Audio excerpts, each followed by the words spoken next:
आता अवघ्या 5 तासात मुंबईतून थेट कोकणात जाता येणार आहे। मुंबईतील भाऊचा धक्का ते विजयदुर्ग रोरो बोट सेवा अंतर्गत M2M ही प्रिन्सेस बोट विजयदुर्ग बंदरात दाखल झाली।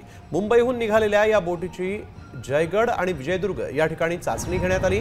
ही चाचणी यशस्वी झाली। राज्याचे बंदर विकास मंत्री नितेश राणेंच्या संकल्पनेतील ही सागरी रोरो सेवा कोकणच्या पर्यटनाच्या दृष्टीने एक महत्त्वपूर्ण पाऊल ठरणार आहे।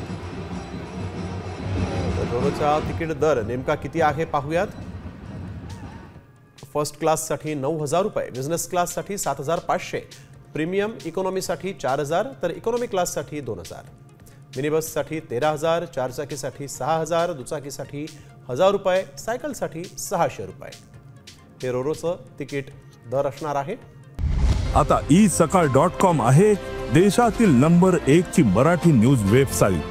प्रत्येक अपडेटसाठी isakal.com ला नक्की भेट द्या।